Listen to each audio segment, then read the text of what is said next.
Hello guys, எல்லாம் எப்படி படிக்கிறீங்க? கண்டிப்பாக வந்து பார்த்தீங்கன்னா டிஎன்பிஎஸ்சியை பொறுத்த வரைக்கும் மட்டும் இல்லாமல் கவர்மெண்ட் எக்ஸாம்னாவே வந்து பார்த்தீங்கன்னா நீங்கள் சிலபஸ் ஓரியன்டாக படிக்கணும். அப்போ தான் நம்ம வந்து அந்த நம்ம கோலை வந்து அச்சீவ் பண்ணவே முடியும். ஃபர்ஸ்ட் ஆஃப் ஆல் நீங்கள் எல்லா சப்ஜெக்டையும் வந்து பார்த்தீங்கன்னா டெய்லி படிக்கிற மாதிரி பார்த்துக்கோங்க. காலையில் ஆரம்பித்து ஈவினிங் வரைக்கும் ஒரே சப்ஜெக்டையும் படிக்காதீங்க. சிலபஸ் ஓரியன்டாக படிங்க. மிஸ்லேனியஸ் ஐட்டம்ஸ் இருக்குது, அதையும் பாருங்கள். இப்போது இன்றைக்கி நம்ம என்ன பார்க்க போகிறோம்னா ஃபுல் அண்ட் ஃபுல் பார்த்தீங்கன்னா கரண்ட் அஃபேர்ஸ் இன்றைக்கி பார்ப்போம்.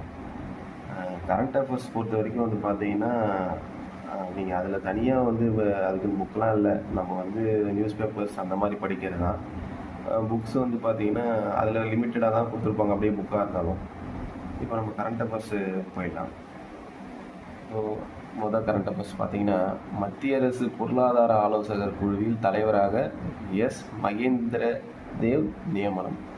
இந்த நேம்ஸ் பார்த்தீங்கன்னா நிறைய வரும் கரண்ட் அஃபேர்ஸ் பொறுத்த வரைக்கும். இந்த நேம்ஸ் ரிலேட்டடாக நீங்கள் படித்து வைங்க, எழுதி பாருங்கள். அப்போ தான் அந்த நேம்ஸ்லாம் வந்து உங்களுக்கு ஞாபகத்தில் இருக்கும். மகேந்திர தேவ் வந்து பார்த்தீங்கன்னா மத்திய அரசு பொருளாதார ஆலோசகராக குழுவில் வந்து தலைவராக நியமிக்கப்பட்டிருக்காரு. இது ரீசெண்டாக இப்போது வந்த நியூஸு, கொஞ்சம் நோட் பண்ணி வச்சுக்கோங்க. அடுத்தது பார்த்தீங்கன்னா ஸ்போர்ட்ஸ்லேயும் பார்த்தீங்கன்னா இந்த மாதிரி நேம்ஸ் வந்து வரும். மேட்ச் ஆஃப் ஃபாலோயிங்கில் ஸ்போர்ட்ஸோடைய ஒரு 4 ஸ்போர்ட்ஸ் மேனை கொடுத்துட்டு எந்தெந்த ஸ்போர்ட்ஸ் வந்து அவங்க வந்து ரிலேட் பண்ணியிருக்காங்க அப்படின்னு சொல்லிட்டு வரும்.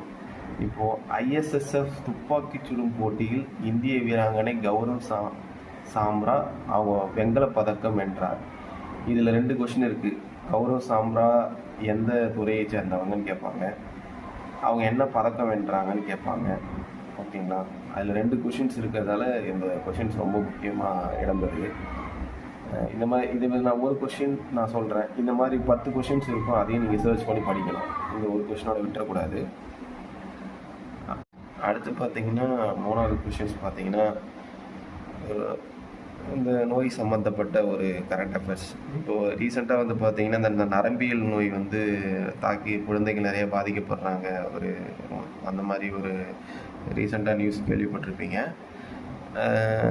என்ன அதுக்கு வந்து ஒரு டே இப்போ வந்து ரீசெண்டாக வந்து பார்த்திங்கன்னா அவங்க அந்த விழிப்புணர்வுக்காக வந்து பார்த்திங்கன்னா நம்ம பண்ணுறாங்க. உலக தண்டுவட மரபு நோய் தினம் வந்து பார்த்திங்கன்னா மே 20ஆம் தேதி கொண்டாடுறாங்க. ஓகேங்களா? டேஸ் கரண்ட் அஃபேர்ஸ் இதெல்லாம் மிஸ்லேனியஸில் வரும். டேஸ் வந்து பார்த்திங்கன்னா 365 டேக்கும் ஒரு டே இருக்குது, கொண்டாடுற டே. அதெல்லாம் நீங்கள் முக்கியமானது மட்டும் நல்லா தரவாக பார்த்துக்கோங்க.